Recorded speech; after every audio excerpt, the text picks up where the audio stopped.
समय की पुकार है कि हम वर्तमान में जिए, क्योंकि हमेशा जैसे कहा कि मनुष्य या तो पास्ट की बातों को सोच करके अफसोस कर रहा होता है, ये करते थे, ऐसा करते थे, वैसा करते थे, या तो फ्यूचर की कई बातें चिंता के रूप में, पता नहीं ऐसा हो गया तो ऐसा हो जाएगा तो क्या होगा, इसी ने ऐसा कह दिया तो क्या होगा, जो बातें घटित भी नहीं हुई है लेकिन उसके बारे में अननेसेसरी हम सोच करके व्यर्थ की चिंता को अपने जीवन में पालने लगते हैं। आज अगर व्यक्ति के जीवन में टेंशन है तो वो टेंशन का मुख्य कारण ही यह है कि वो वर्तमान में नहीं जी रहा है।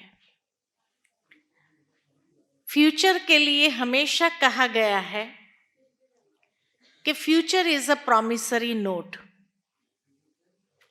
और पास्ट को कहा गया है कि past is a cancel cheque.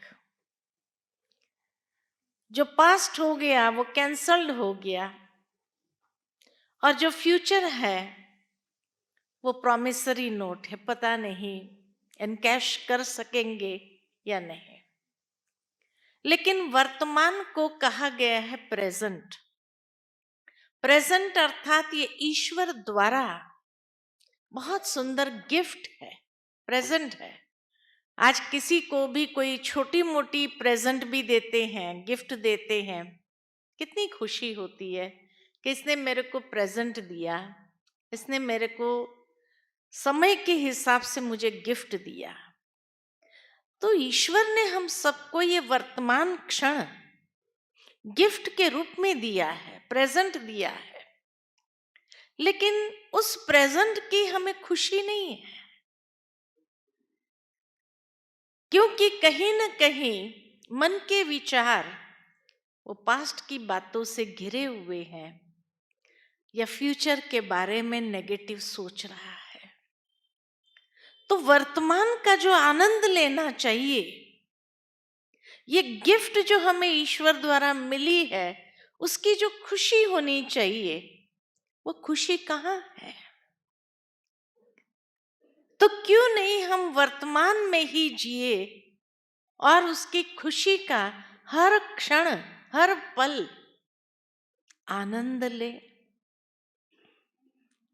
जबकि चिंता करने की कोई बात ही नहीं है, न पास्ट की न फ्यूचर की, क्योंकि श्रीमद् भगवत गीता में भगवान ने अर्जुन को बहुत सुंदर बात कही है, जो हुआ वो भी अच्छा, जो हो रहा है वो भी अच्छा, और जो होने वाला है वो भी बहुत अच्छा। ये तीन ही तो क्षण है हर एक के जीवन में। जो चली गई वो भी बहुत अच्छा था, चलो उस समय कई चीजें गलतियां भी हुई, कुछ उतार चढ़ाव भी जीवन में आए, लेकिन अच्छा क्या था उसमें? जीवन में कई फेलियर्स आए, लेकिन ये फेलियर्स आते हुए भी अच्छा क्या था?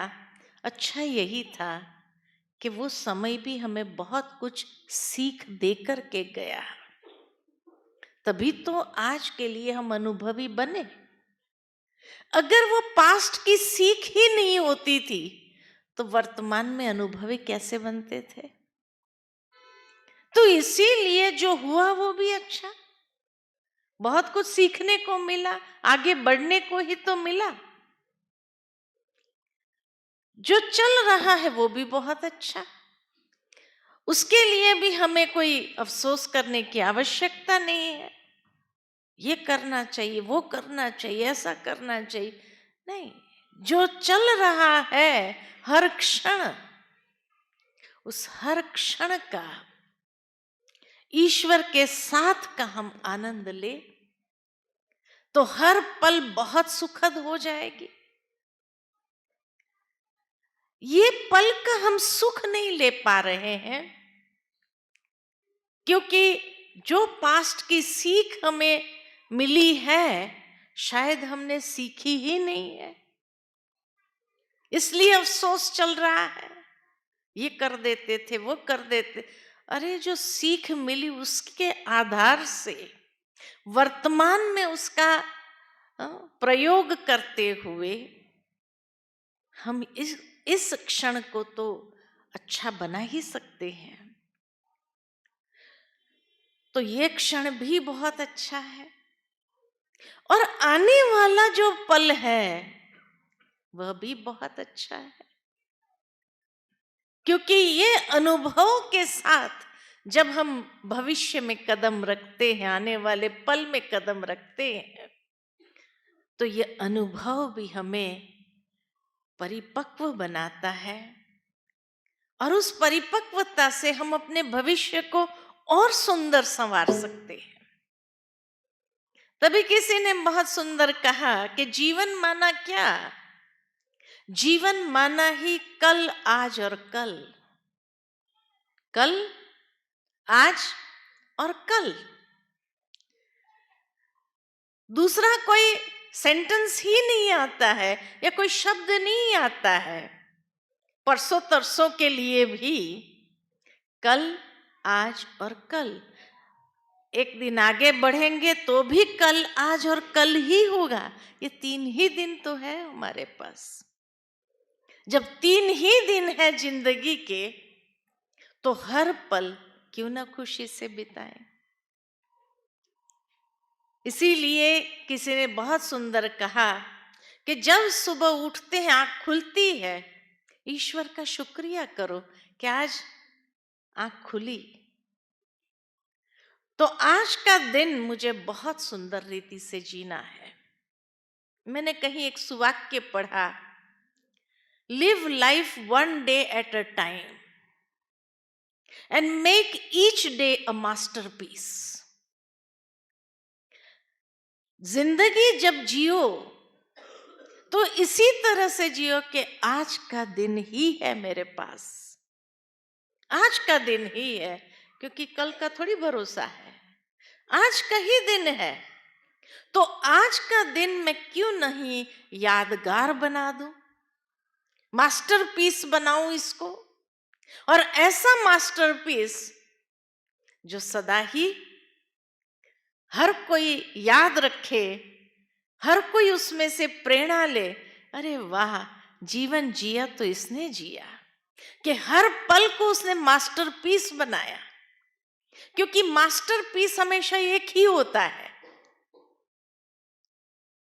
बाकी तो डाई से हम काफी पीस निकाल देते हैं, लेकिन जो पहला होता है ना, वो मास्टरपीस एक ही होता है।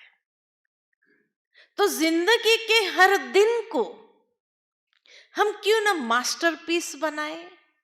जो कोई देखे वो कहे वाह, जिंदगी हो तो इसके जैसी।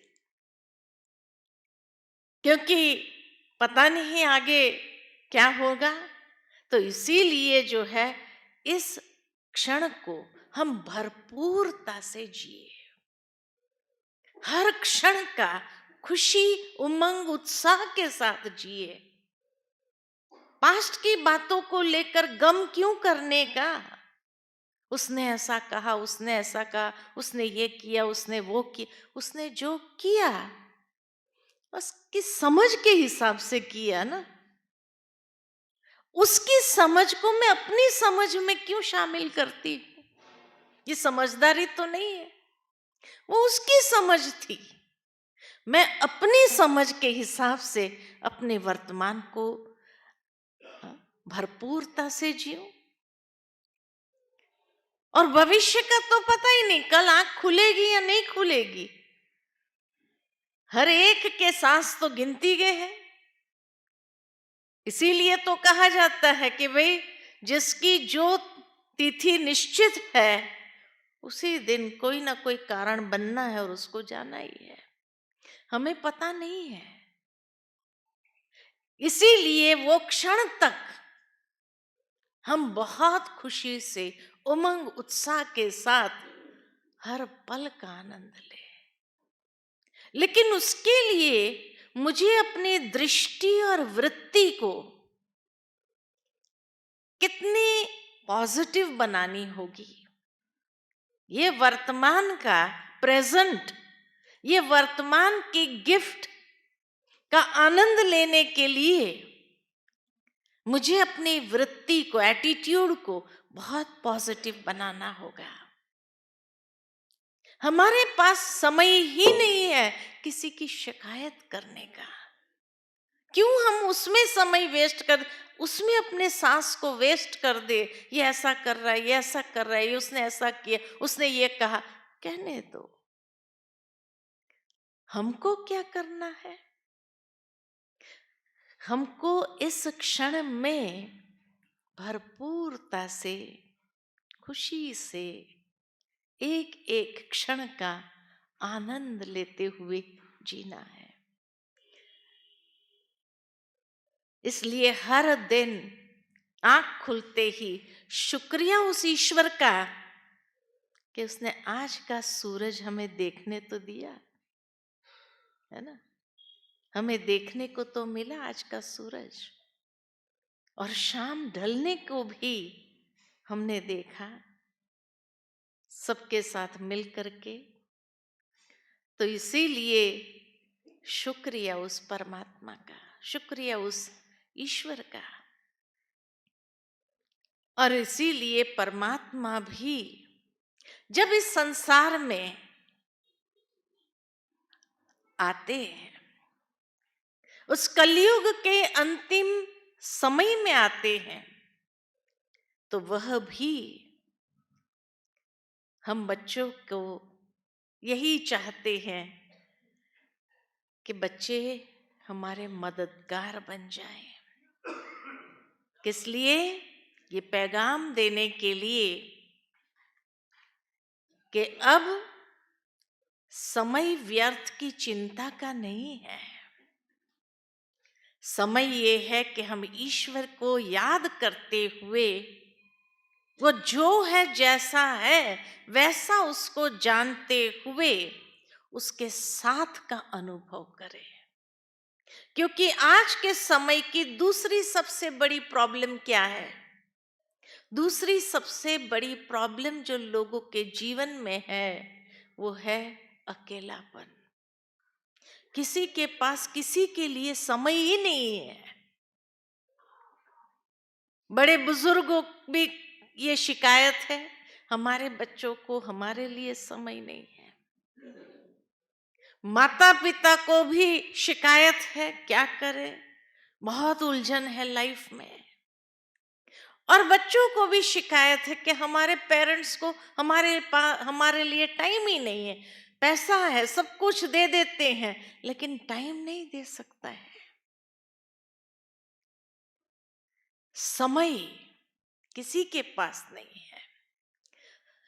तो इसीलिए भगवान भी इसी समय में आकर के कहते हैं, मैं आपका साथी बन सकता हूं और मैं आपको साथ दे सकता हूं, कंपनी दे सकता हूं।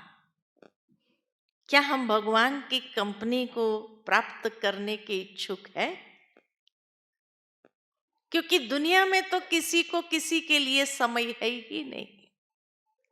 सबसे बड़ी कलयुग की यही तो विडंबना है। कहाँ समय जा रहा है पता ही नहीं है ना। कहाँ समय चला जाता है किसी को पता नहीं है, लेकिन जा रहा है। और इसलिए अकेलापन सबसे बड़ा अभिशाप बनता जा रहा है वर्तमान समय में। हर कोई ये महसूस करता है, किसी को मेरे लिए वक्त है ही नहीं। और इसलिए जब वक्त ही नहीं है तो वो अकेलापन अंदर खा रहा है व्यक्ति को, और इसलिए डिप्रेशन का शिकार बनता जा रहा है, मानसिक रूप से असंतुलित हो रहा है। ऐसे समय में ईश्वर ने जो वायदा किया, यदा यदा ही धर्मस्य, कि अधर्म के समय पर मैं संसार में अवतरित होता हूं और अवतरित होकर के ऑफर करता हूं कि हम आपको कंपनी दे सकते हैं। अब सोचो, परमात्मा की कंपनी जिसको मिल जाए कितना न भाग्यवान होगा। उसके जैसा सौभाग्यशाली और कौन हो सकता है। लेकिन क्या उसकी कंपनी का अनुभव करने के लिए भी, उस सुख का अनुभव करने के लिए भी हमारे पास वक्त है? या हम अपने ही उलझनों में उलझे हुए हैं? तो ये समय भी हाथ से निकल जाएगा। और जब ये समय भी निकल जाएगा और उस समय अगर एहसास हो कि अरे भगवान मुझे कंपनी देने आया था, वो सुख का अनुभव करना चाहिए था मुझे, लेकिन मैंने नहीं किया। भगवान ऑफर कर रहा है, जो संबंध आपको प्रिय हो वो संबंध आप मेरे साथ जोड़ सकते हो और उस संबंध का सुख अनुभव कर सकते हो। जब वो चला जाता है तो भक्ति में उसके नाम की प्रार्थना बनाई, उस बात के लिए प्रार्थना बनाई। कौन सी बनाई? त्वमेव माताश्च पिता त्वमेव, त्वमेव बंधुश्च सखा त्वमेव, त्वमेव विद्या द्रविणम त्वमेव, त्वमेव सर्वम मम देव देव। जो देवों का भी देव है वो ये सारे संबंधों की ऑफर दे रहा है। चाहे आपको माता पिता के रूप में उसका संबंध अच्छा लगे तो वो जोड़ दो, चाहे आपको खुदा दोस्त के रूप में संबंध अच्छा लगे तो दोस्त बना सकते हैं, बंधु बनाओ,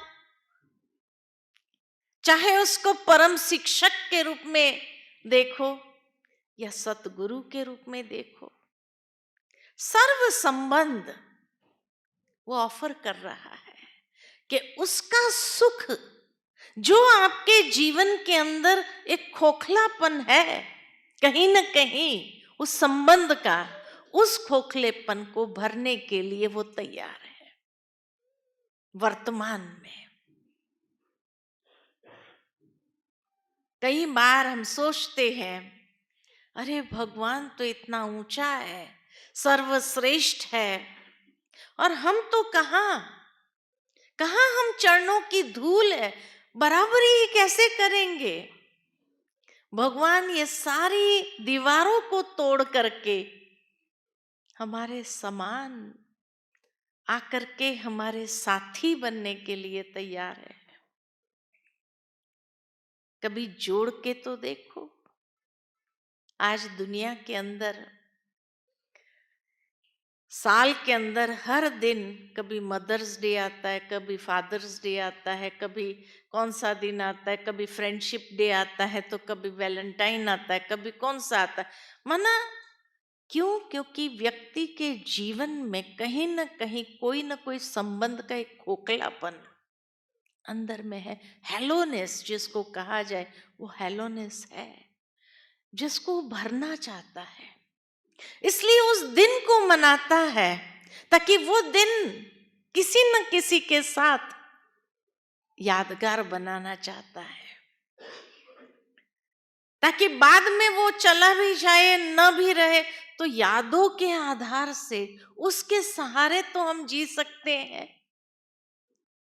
लेकिन भगवान कहते हैं तुम सर्व संबंध मेरे साथ जोड़ दो, सर्व संबंधों का सुख ले लो। कभी तुम्हारे जीवन के अंदर खोखलापन आएगा ही नहीं, खालीपन आएगा ही नहीं। हर समय उस आनंद में व्यतीत कर सकते हैं। और कल भी अच्छा था, आज भी अच्छा, और कल भी बहुत अच्छा रहेगा। तो इसीलिए इस खालीपन को मिटाने के लिए लोग शिवालयों में जाकर के विशेष शिव की अर्चना पूजा करते हुए उसके साथ का अनुभव करना चाहते हैं। उसके लिए व्रत रखते हैं, नियम रखते हैं, शुद्धता को अपनाते हैं और उस शुद्धि को अपनाते हुए सारा दिन शिवालयों में व्रत रखते हुए, नियम रखते हुए कहीं ना कहीं सोचते हैं कि उसके साथ का वो अनुभव हो जाए। शिवलिंग के ऊपर बेलपत्र चढ़ाते हुए सोचते हैं कि बस आज सारा दिन उसके साथ बिताया हमने।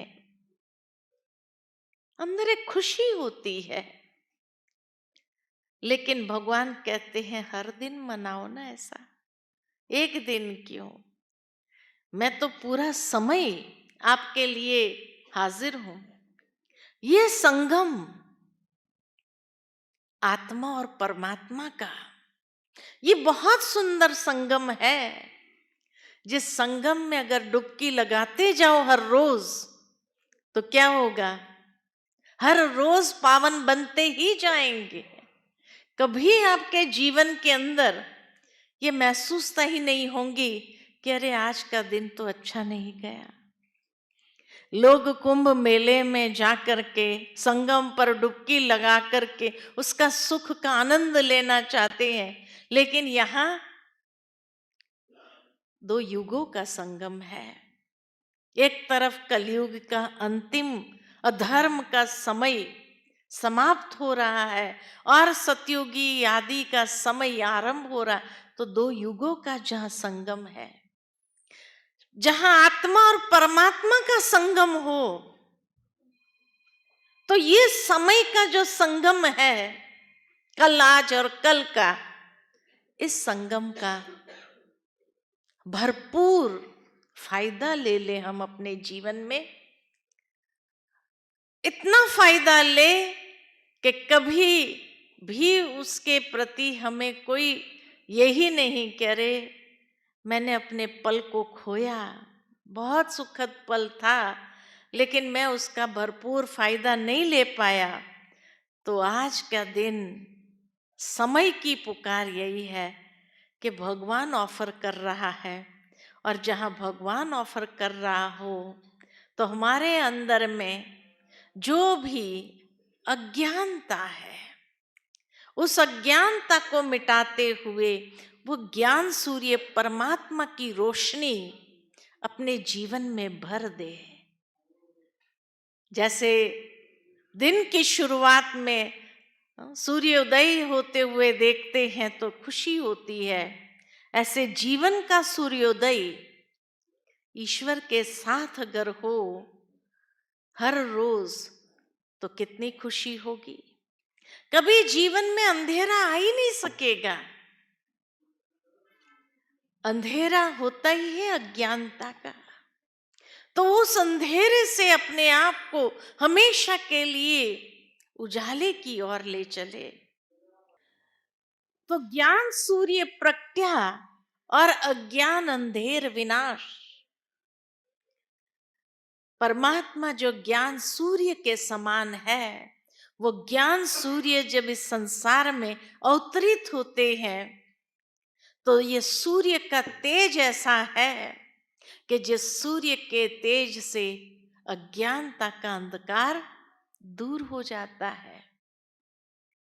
लोगों को अंधेरा जहां होता है डर महसूस होता है। प्रैक्टिकल स्थूल में भी अगर देखा जाए कि अंधेरे में किसी को जाने के लिए कहे कि भाई ये गली क्रॉस कर दो, रात्रि के अंधेरे में लाइट का जरा भी प्रकाश न हो, स्ट्रीट लाइट भी न हो, तो क्या कहते हैं, डर महसूस होता है। लेकिन दिन के उजाले में डर कहाँ। ठीक इसी तरह जीवन के अंधियारों में भी डर है। व्यक्ति शक्तिहीन महसूस करता है, लेकिन जब परमात्मा ज्ञान सूर्य प्रगटता है तो वो अज्ञानता का अंधकार दूर होता है, डर समाप्त होता है और जीवन के अंदर एक नई ऊर्जा, नई चेतना के साथ आगे बढ़ना होता है। नई ऊर्जा के साथ जीवन में हर दिन जीना, हर रोज उठते ही परमात्मा से शक्ति प्राप्त कर ले, उसकी यादों में मन को ले जा करके एकाग्र करते हुए और नई ऊर्जा से, नई चेतना से अपने जीवन को भर दे और देखो वो दिन कैसा बीतता है। इसलिए कहा हर दिन को मास्टरपीस बनाओ। तो मास्टरपीस कैसे बनेगा? उसके लिए तो नई ऊर्जा और नई चेतना चाहिए, तब कुछ नया कर सकते हैं। और नया करने में ही तो आनंद है, और वो भी अगर परमात्मा के साथ करे तो यादगार तो बना ही देंगे। जिस एक एक दिन के यादगार को दुनिया याद करेगी कि इसका हर दिन कैसा था। कई ऐसे बड़े खुश मिजाज रहने वाले इंसान होते हैं, और वो जब इस संसार से जाते हैं तो लोग क्या कहते, जिंदा दिली था।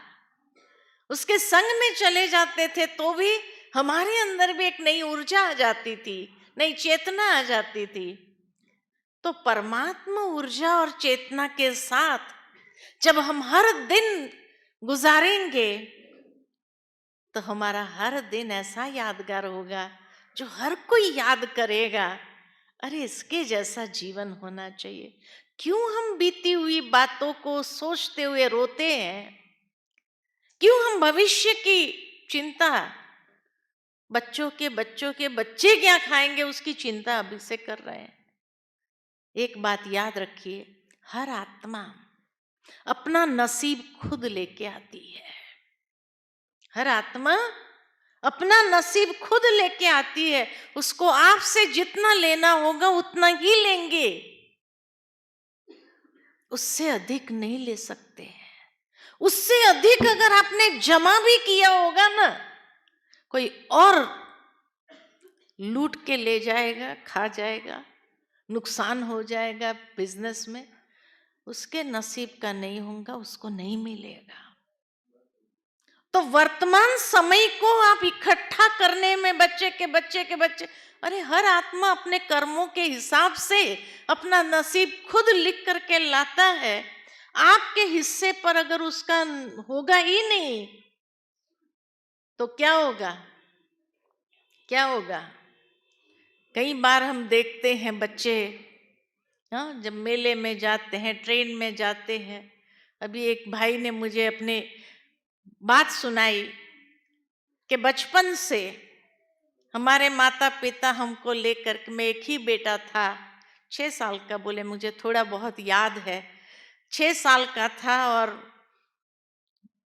कोई स्टेशन में, बिहार में कोई स्टेशन बताया उसने, उस स्टेशन पर ट्रेन के लिए खड़े थे और ट्रेन आई, चढ़े भी हम, लेकिन मेरे को लगा मैं पानी पीना चाहता हूँ, तो इधर आकर के जैसे ही नीचे उतरा, बॉटल भर के लाता हूँ सोच करके, उतने में ट्रेन चल पड़ी।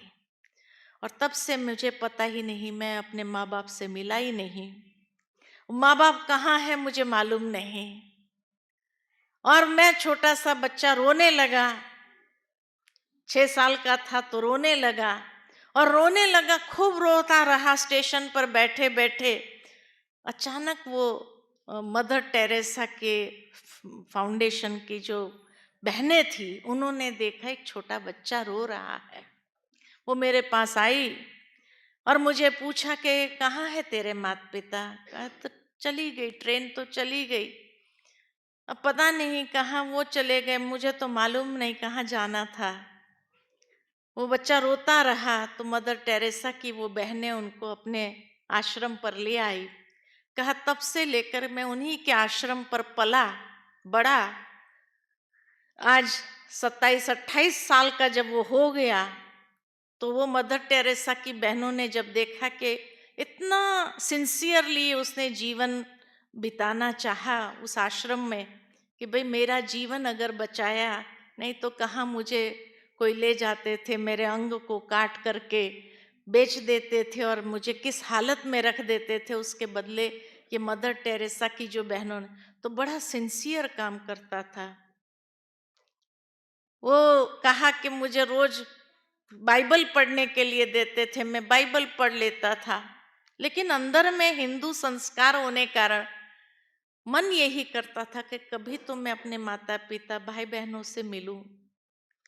फिर उन्होंने सोचा कि ये बाइबल भी पढ़ता है इतना सिंसियरली, इसको फादर बना देते हैं। कहा जब फादर बनाने की बात आई और मेरे सामने आए, तो मैंने सोचा नहीं, फादर तो मुझे बनना नहीं है, मैं फादर बन नहीं सकता हूं। उसके संस्कार जागृत हो गए। रात में ही उसने वो आश्रम छोड़ दिया। कहा मुझे फादर बनना नहीं है, मुझे तो मेरे जो संस्कार है ओरिजिनल। 6 साल का था तो याद तो था कि मैं हिंदू हूँ। वहां से भाग करके निकल आया, भाग करके निकल आया। कहा वो लोग भी मुझे ढूंढते रहे, लेकिन मैं मिला नहीं। मुझे कभी कभी अफसोस होता है कि इन्होंने जो मेरे लिए किया,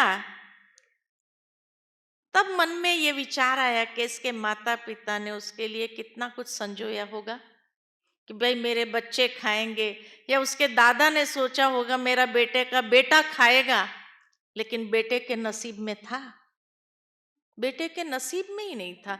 6 साल तक की आयु में जितना उसको लेना था ले लिया और समाप्त। तो इसीलिए हर आत्मा अपना नसीब लेकर के आती है। आप अपना वर्तमान क्यों बिगाड़ देते हैं इसके लिए उसके लिए उसके लिए उसके लिए, और जब वो नहीं भोग सकता है कितना दुख होता है। दुखी किसने किया? दुखी किसने किया? शायद ये वर्तमान ने, जो हमने मोहवश या जो हमने लोभवश एकत्रित करने में कहीं किसी को दुख दिया है, तो उसके दुख के जो वाइब्रेशन है वही तो प्राप्त हुए। इसलिए भगवान कहते हैं कल आज और कल, आज को इतना सुंदर बनाओ, इतना श्रेष्ठ बनाओ, इतना फलदायी बनाओ, इतने अच्छे कर्म करो। गीत में हमने सुना सबका भला हो, सबका ये हो। जब इतनी शुद्ध भावनाएं प्रवाहित होने लगेगी, तब आप अपने भविष्य को भी इतना सिक्योर कर देंगे जो हमें डरने की कोई जरूरत नहीं। मनुष्य को हमेशा एक चीज डराता है, और वो कौन सी चीज डराता है? उसका अंतकाल। और अंतकाल इसीलिए डराता है कि पता नहीं अब यहां से जाएंगे तो कहां कहां जाएंगे, कहां जन्म होगा। क्यों? क्योंकि उस समय रियलाइजेशन होता है मैंने अपना भविष्य तो बनाया ही नहीं। भविष्य कैसे बनाएंगे? जो साथ ले जाने वाली चीज है उसको तो इकट्ठा किया नहीं, जो छोड़ने वाली चीज है उसको इकट्ठा करने में लगे रहे। जो साथ में चलने वाली चीज है उसको तो इकट्ठा किया नहीं। इसलिए वो समय डराता है, क्योंकि तब रियलाइजेशन होता है कि जो मेरे साथ चलने वाला है, अच्छे कर्म पुण्य कर्म की पूंजी, वो तो मैंने एकत्रित किया ही नहीं। जो मेरे साथ चलने वाली दुआएं हैं वो तो मैंने एकत्रित किया ही नहीं। जो मेरे साथ काम आने वाली, वहां मुझे अच्छा सुखी जीवन अनुभव कराने के लिए मैंने जितना किसी को सुख दिया हो यहाँ, वही तो मुझे वहां भी सुख प्रदान करेगा। हर कर्म का एक फल तो होता ही है, तो वही तो हमें सुख देगा। अगर मैंने किसी को सुख दिया होगा तभी तो मुझे मिलेगा। तो जो साथ में चलने वाला था वो तो एकत्रित किया नहीं। तो वो पल वो क्षण कितनी डरावनी होती है, कितनी डरावनी होती है। और उस समय अफसोस भी अगर होता है और कुछ नहीं कर सकते हैं, और उसी में जब शरीर छूटता है तो सोचो कहाँ जाएंगे, कहाँ जन्म होगा। इसीलिए हर आत्मा अपना नसीब लेकर आती है, ये सोच के चलो।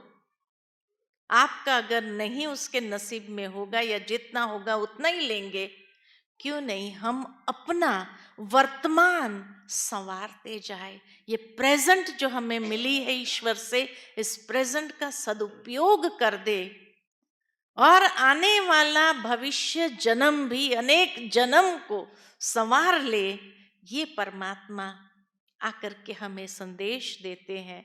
इतना श्रेष्ठ कर्म करो वर्तमान में, जो कभी आपको अफसोस करना ही न पड़े। ठीक है ना? ठीक है ना? तो इसीलिए हर क्षण हर पल वर्तमान में जी करके उसका फायदा लो और उसका सदुपयोग करो, जो साथ में चले। इन्हीं शब्दों के साथ वाणी को विराम देती हूँ। बहुत बहुत धन्यवाद।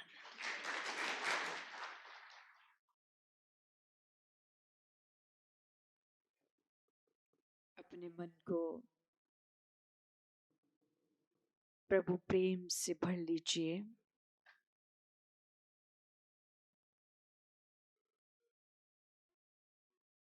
गहराई से सोचिए।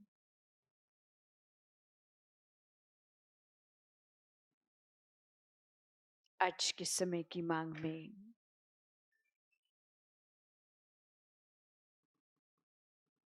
आवश्यकता है आत्म अनुभूति की।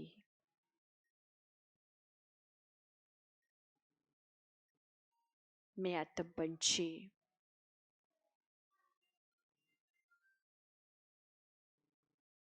इस शरीर रूपी कुटिया में विद्यमान,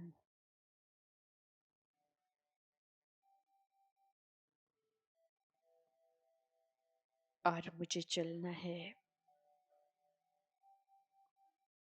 इस आवाज की दुनिया से परे,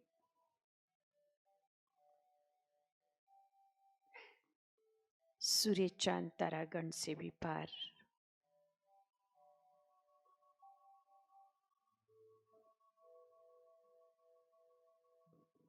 जहाँ कोई आवाज नहीं, कोई हलचल नहीं,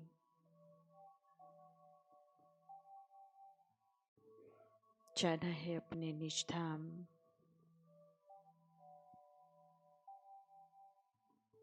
जहाँ चारों ओर शांति ही शांति है।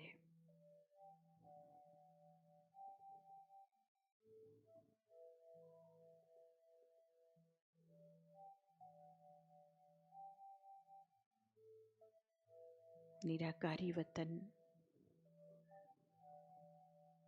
सितारों की दुनिया में आत्मा रूपी सितारा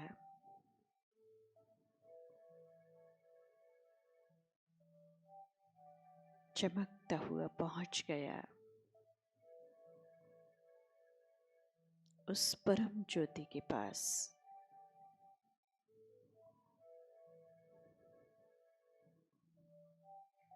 जहां से मुझे शांति की, प्रेम की, आनंद की, खुशी की किरणें मिल रही हैं।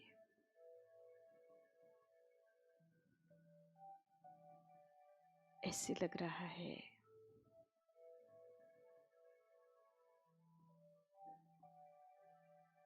जैसे खुशियों के शावर के नीचे बिल्कुल फ्रेश हो गए,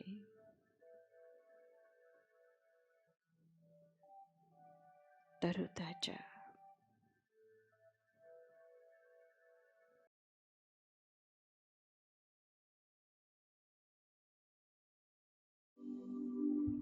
मैं बाबा को अब निहार रही हूँ,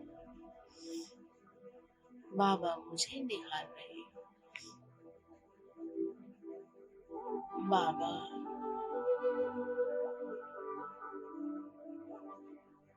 मुझे भरपूर कर रहे हैं।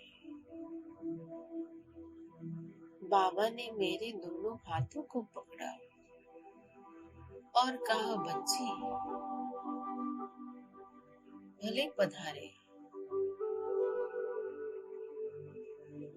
मैं बाबा को देख रही हूँ। बाबा मुस्कुरा रहे हैं। मैं बाबा को कह रही, बाबा, मेरे जीवन में ये विघ्न है। मैं अपने विघ्नों को बाबा के सामने रख रही हूँ।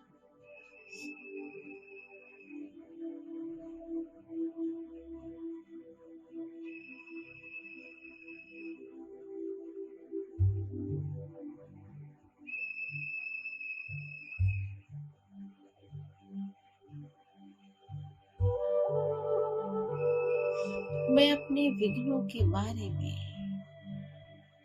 बाबा को अवगत करा रही हूँ।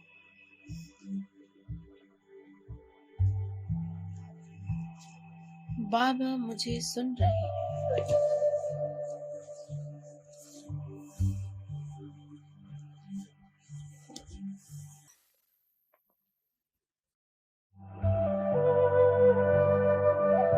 बाबा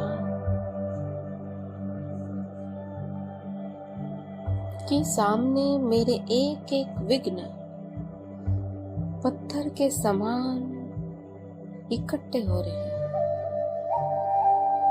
और देखते ही देखते कोई पत्थर छोटा, कोई पत्थर बड़ा, पत्थरों का वो ढेर लग गया। बाबा मुझे देख दृष्टि दे रहे हैं, भरपूर कर रहे हैं और बाबा की एक नजर इन पत्थरों पर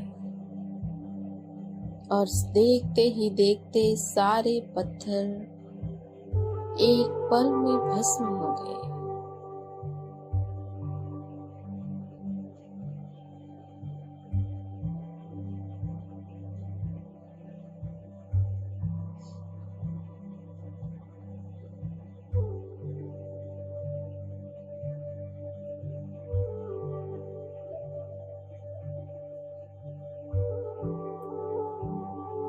बाबा का वरदानी हाथ में अपने सिर पर अनुभव कर रही हूँ।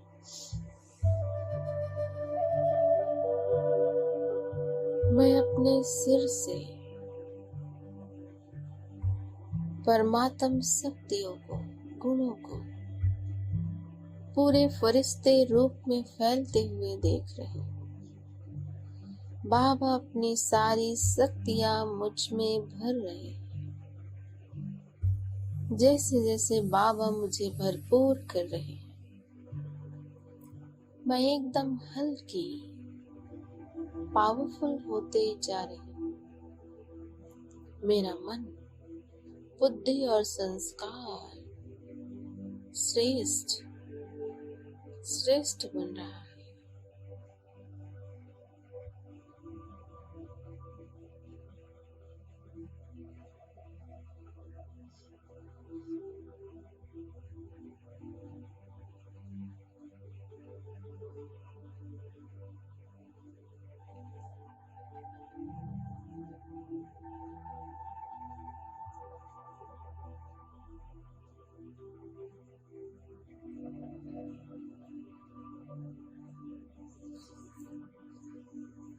मैं आत्मा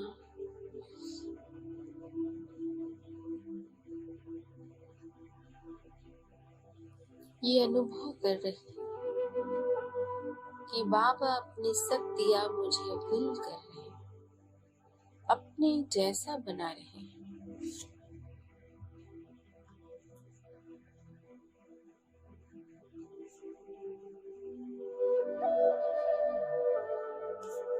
बाबा की दृष्टि मेरे मस्तक में पड़ रही है। मेरी बुद्धि दिव्य बुद्धि बन रही है, व्यर्थ मुक्त बन रही है। मेरे मन बुद्धि संस्कारों का शुद्धिकरण हो रहा है।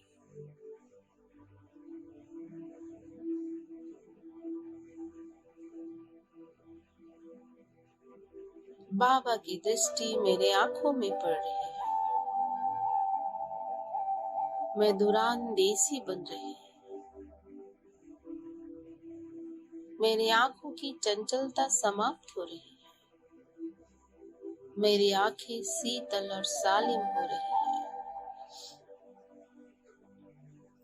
बाबा की दृष्टि मेरे कानों पर पड़ रही है। मेरे कान व्यर्थ मुक्त बन रहे हैं। सदा समर्थ बातों को सुनने वाले बन रहे हैं। बाबा की दृष्टि मेरे मुख में पड़ रही है। मैं सदैव मीठा बोलने वाली, अपने बोल से आत्माओं को सुख पहुंचाने वाली।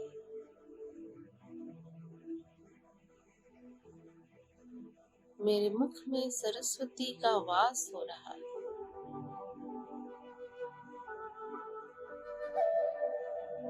बाबा की दृष्टि मेरे भुजाओं में पड़ रही है।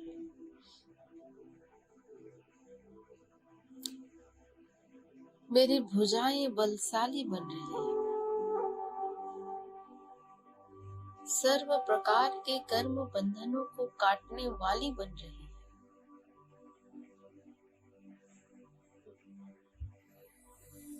ज्ञान की धारणा कर श्रेष्ठ कर्म करने वाली बन रही है। मेरी भुजाएं सदा सब सर्व को सहयोग देने वाली बन रही है। मैं तन मन धन की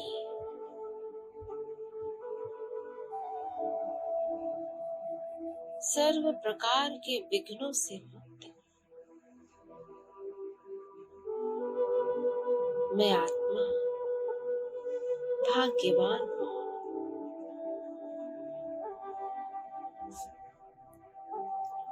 ओम शांति, ओम शांति, ओम शांति।